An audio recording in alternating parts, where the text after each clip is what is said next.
The Alliance for Child Protection in Humanitarian Action is the interagency body for ensuring the quality and effectiveness of efforts to protect children in humanitarian settings. It has produced a video series on the minimum standards for child protection in humanitarian action. These minimum standards, also known as the CPMS, were developed through widespread interagency collaboration. They are part of the Global Humanitarian Standards Partnership, which includes Sphere, INEE, and others. This video examines standards 19 to 26, the mainstreaming of children's protection in all humanitarian action. For other installments in the series, please go to the Alliance's website. One of the objectives of a humanitarian response is to maintain or improve the safety and well-being of those affected by the crisis, including children. Evidence tells us that many threats to boys and girls can be mitigated or even eradicated through timely, sensitive provision of humanitarian aid by each sector. Mainstreaming child protection means for all humanitarian actors to consider the potential or actual violence, exploitation, and abuse of boys and girls. It minimizes the risks of children being harmed by programs designed without proper consideration for their safety or well-being. Mainstreaming also helps to maximize the impacts of the humanitarian response by finding synergies and complementarities. Here is how the Camp Coordination and Camp Management Cluster in Iraq came to view mainstreaming and place a greater value on children's participation. Discussions with the child protection subcluster had led several actors to think further than only a child-friendly space and made them to start considering infrastructure design and participation of children as a requirement for their voices and their needs to be raised. Regardless of our sector of work, each of us is responsible for ensuring that our actions do not put girls and boys at risk in any way. Mainstreaming child protection considerations is part of compliance with the principle of do no harm. As WASH practitioners, for instance, we often build new facilities. Every construction site needs to be secure to avoid accidents, with children being curious around it. Close work with contractors must also prevent child labor through dedicated clauses in their contracts and, of course, direct supervision. And facility design must consider that children will also be users and ensure that they will not get hurt when using them or playing around them. The early days of a humanitarian response are a chaotic time. However, we need to keep in mind that boys and girls are particularly vulnerable and may be experiencing violence, abuse, neglect, and exploitation. During the first weeks after the earthquake, we designed and implemented temporary learning and protection spaces. Thousands of children receive care, safe water, and education. We believe that a learning process cannot go on if we do not provide children with a protective environment too. From the very start, we can help each other better meet children's needs by asking some practical questions and gathering relevant information. I think it's important to ensure the collection of gender and age disaggregated data so the specific needs of children and adolescents can be taken into consideration. That will help us that, for example, while planning distribution or designing a temporary shelter, we need to know family size, if there are any children that have been registered as separated or unaccompanied, if there are children with disabilities or living with a caretaker that has a disability. Without having this information at hand, it will be very difficult to ensure that we are responding to their needs. Working across sectors should not stop at the data gathering phase, but continue throughout the response.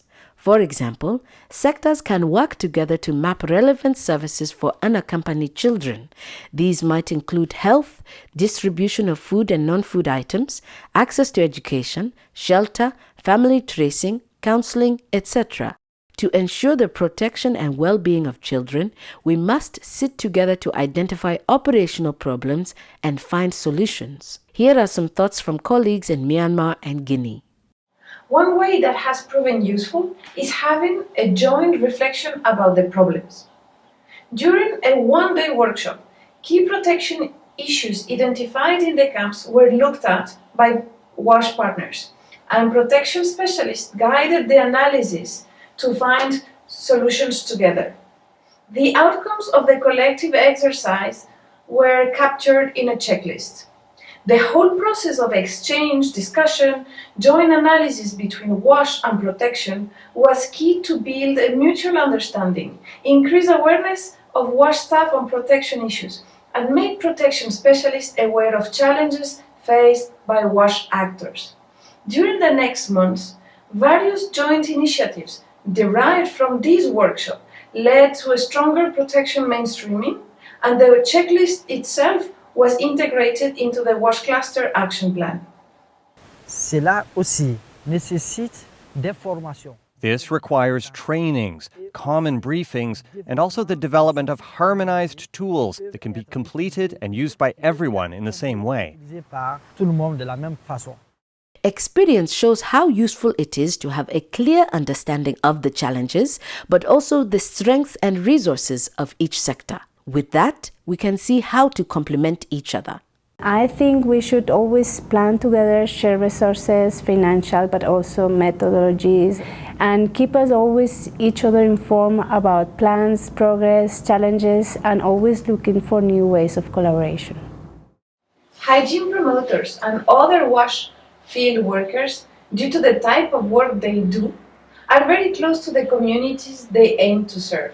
They very frequently enter homes to survey the knowledge of people about hygiene, to promote hygiene practices, or measure the quality of the household drinking water. But at the same time, they become also witness of many other aspects of the household. So, WASH and child protection specialists developed a training package for WASH field staff that provided them with the skills to identify protection concerns and with the tools to refer them to the actors or the services that can address them. In fact, child protection staff can contribute to a wide range of training, such as children's participation, skills for interviewing children, how to identify vulnerable children and refer them to services, etc. Here is an example from CCCM in Iraq. We are working with the child protection subcluster and key partners to create a training package for camp managers that actually is aligned with the CPMS. This will allow to pass specific activities that we would like to see in all camps across the country. Simple practices and protocols will be embedded in what is the capacity building strategy, and we hope that with this we can create a wider impact and increase the reach of child protection mainstreaming. Checklists and trainings are useful. However, nothing can replace the benefits of actually working together on a daily basis. It's important that we have open relationships where we can ask questions and challenge each other's approaches. Mainstreaming is a two-way street. We need to build trust and respect for each other. There are many ways to improve collaboration. For example, it may come through observing staff as they perform their duties and then providing coaching. Or it could be doing joint needs assessments. Here are some of the approaches they used in Myanmar. Once a water distribution site was set up and started working, my child protection colleague took a moment to evaluate it from her perspective. Children, girls specifically, being the ones in charge of collecting the water for the household, the protection specialist recommended a few changes, such as increasing the presence of female staff within the distribution site. Child-focused safety audits also are a very useful tool for WASH people to adapt their interventions and guide the improvements. So, as we see, living up to the principle of do no harm can easily be integrated by all of us into our existing work.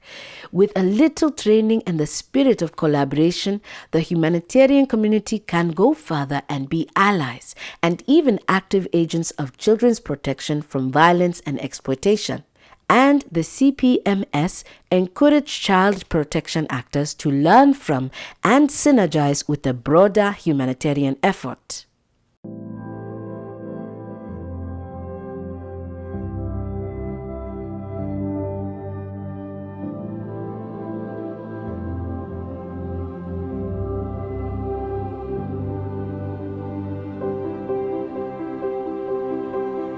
Other installments in this series focus on how to use the CPMS and on the specific standards for addressing needs. The Alliance provides support for applying the standards, such as mainstreaming briefs, guidance on contextual adaptation, and training packages. For more information, please go to alliancecpha.org/CPMS.